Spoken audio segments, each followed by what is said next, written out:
So let me address some of your guys' commentary on the prior shit. I was just gonna say that. Yeah. I'll try to reiterate what was said as best I can.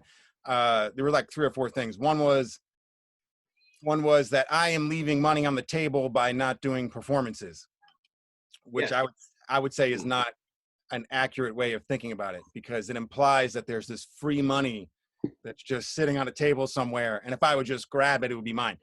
But that's not actually accurate, because putting aside the fact that I'm not interested in doing performances, even if I was, it's not free money, because you're investing. First of all, in my case, you'd be investing your own money and getting the shit up and going, right? Exactly. But even if you said, oh, but that was just be in the beginning, eventually you'll get support. You just got to show up on stage. Other fucks are handling for you, right? Even in that case, you're still paying something for the money. You're paying time. You're paying your attention. You know, the time to travel, the time to set up, the time to rehearse, the time, whatever the fuck. So you have to work for that money outside of the performance, and then it becomes a question of, okay, whatever money you're making from that performance, is it worth the stealing of all that time that you have to give to put into it? Put differently, what else could you be doing with that time? And I would say in my case, if I was interested in doing shows, on balance, the cost for doing the show, not even financially, the cost of doing the show is not worth what you would be getting back. You'd be giving up too much for me, where I come from and what I would be doing. But so it's not, I just think that's an inaccurate statement. It's not free money on the table. It's money that comes with a cost. And it's just a question of whether or not one is willing to pay that cost, provided that they're interested in the first place, which I'm not. So that was one thing that I would say. I don't know if you have a response.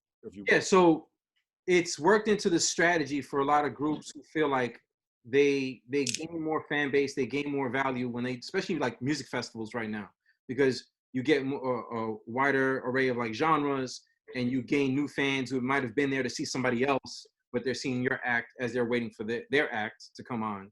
And you're gaining more younger fans. Like, we use Run the Jewels as an example because they're fucking our age. They're older than us. But most of their fans now are like millennials and Gen Z kids. Is this to say, are you basically saying that the money on the table isn't simply the money that you're paid to do the show, but it's all the promotional value and all these other types of values that come with it? Is that what you're saying? Yeah, it's you add it to your calendar. So you come out with like your album, and then you set up like 3 months where you're gonna devote money and time of like that 3-month window. I'm gonna be on the road, right, doing shows, and there's gonna be, because you're right. There would be like a stage production cost that you would have to invest into yourself, fucking lasers or a projection system that goes doing your music.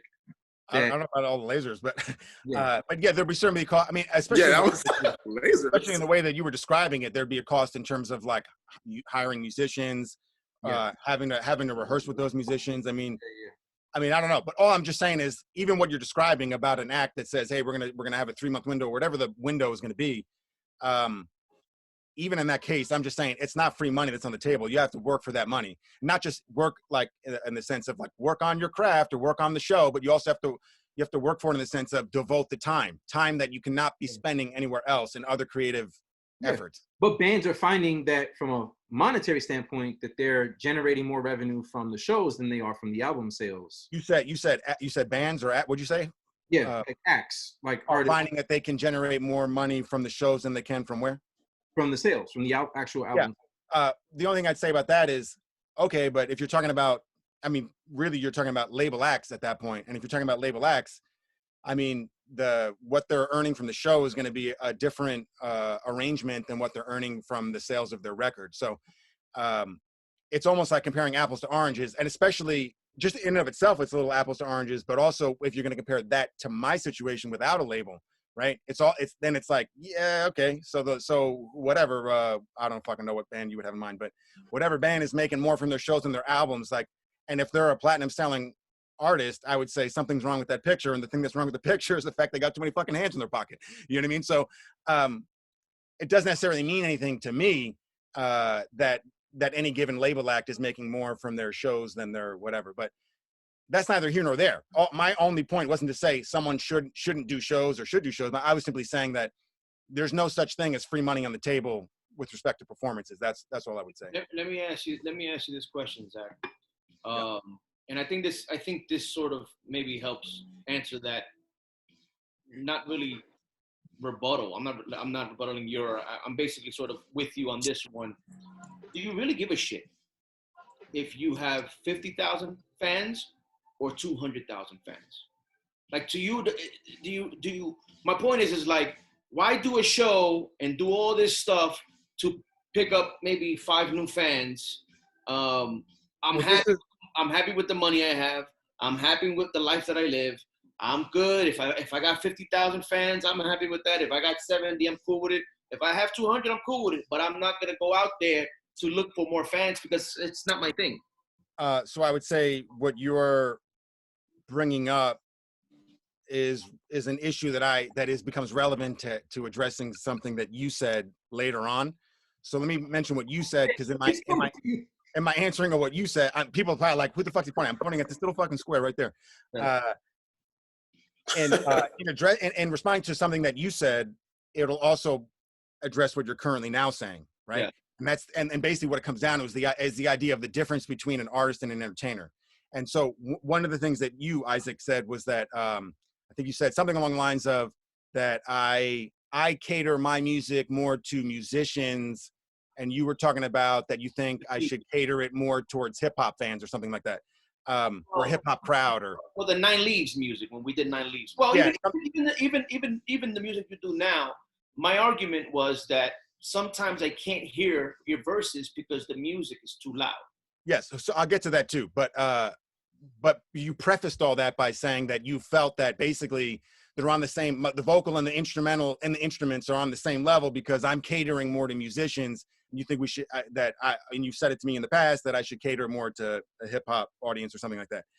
And so when I hear that, I'm going, I don't know who you're talking to, because I don't cater to anybody. I don't cater to musicians. I don't cater to hip hop, whatever. That's something an entertainer does.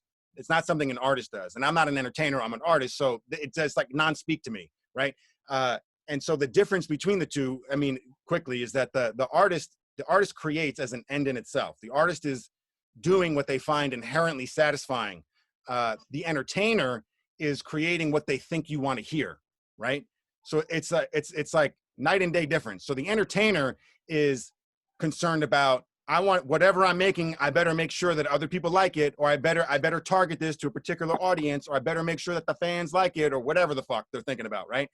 None of that shit ever comes into my brain. All I'm trying to do is make the best song I can make from the standpoint of what I feel the song is asking to be. So I don't have a premeditated goal of who I'm trying to reach or who I'm trying to please. I'm just trying to make the best music I can, right? As I see it. And the related point when you go back to the performances, it's the same thing. Abe is essentially referring to entertainers, not artists. So as an entertainer, you are concerned with how many fans you have, appealing to new demographics, cross-promotional value, whatever the fuck those guys, I don't know. And I'm not saying it's bad to be an entertainer. I'm just saying I'm not that.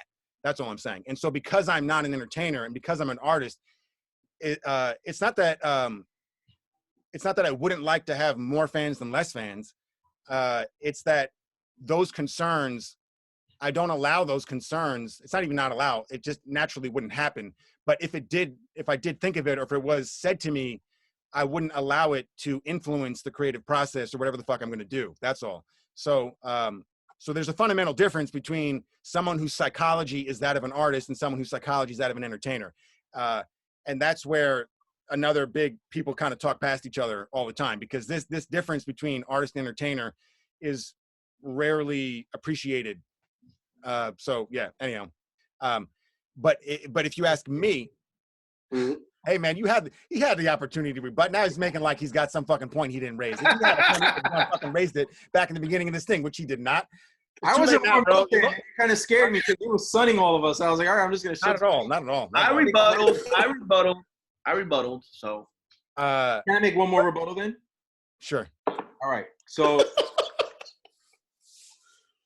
where do you live? I'll use Bergen, Inglewood, or by me. By me, it's Count Basie, right, in Red Bank. In Inglewood, it's the BPAC, like Bergen County Performing Arts Center, NJPAC, right?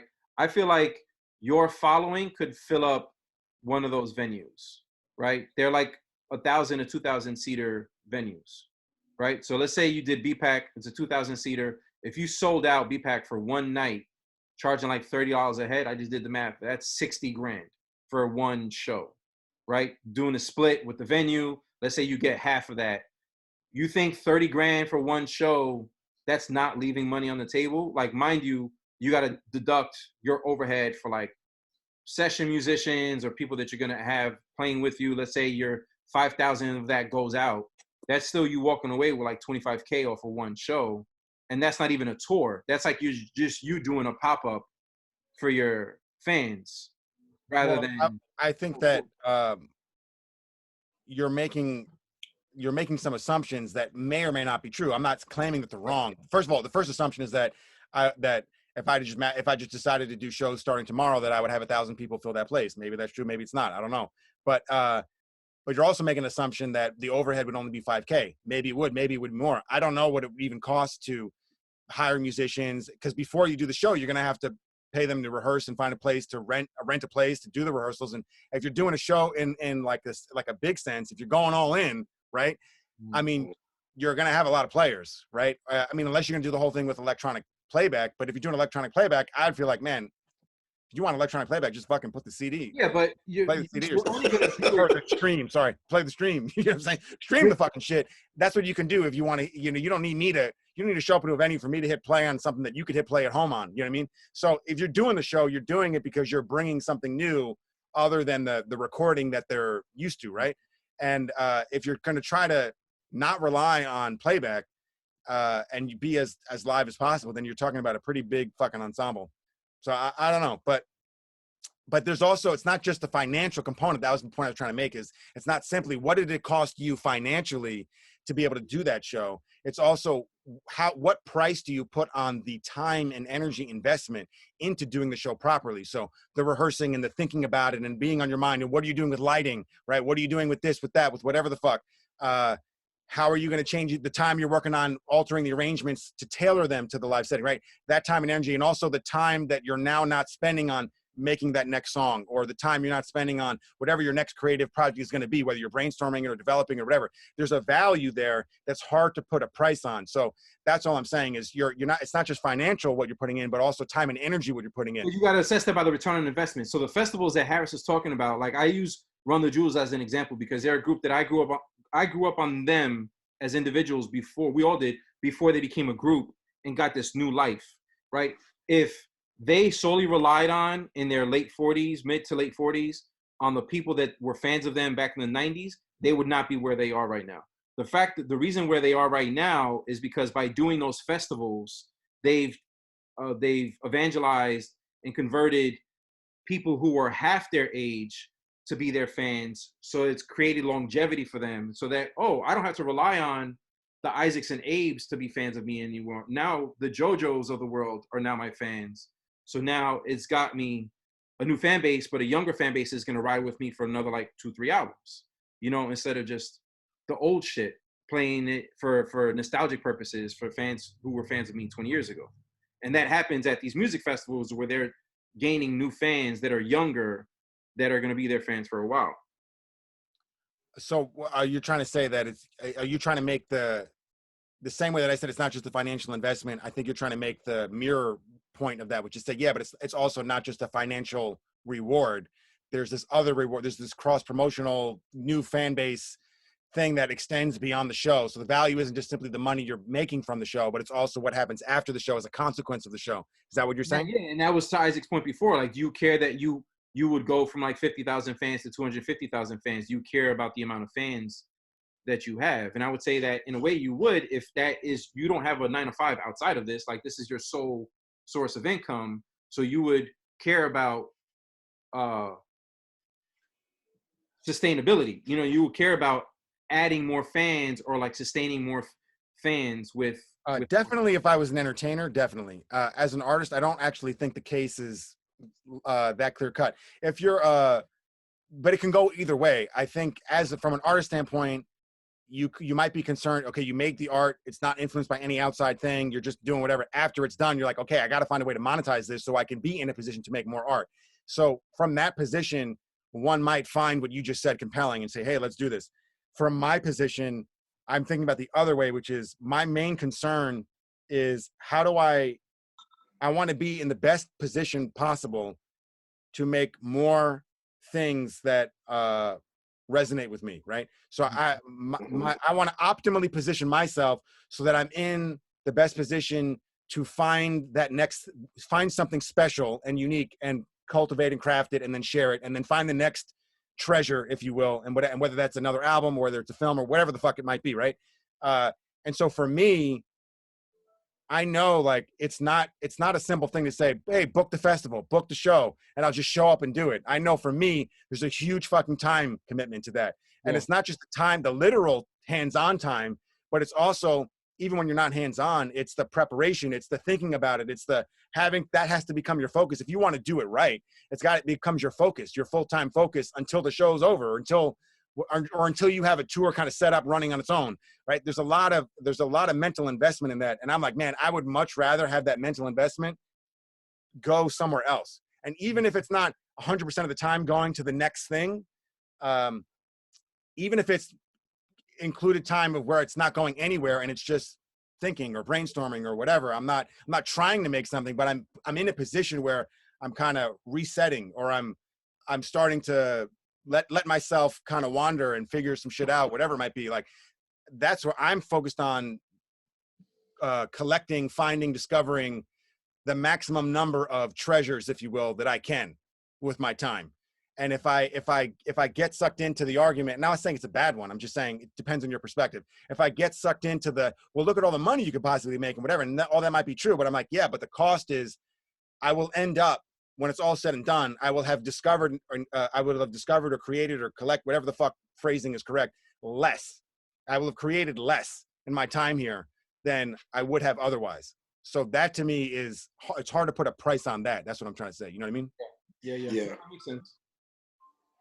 I'll shut up now. The fucking Garden State greats, reppin' Jersey hard, so fuck what y'all think.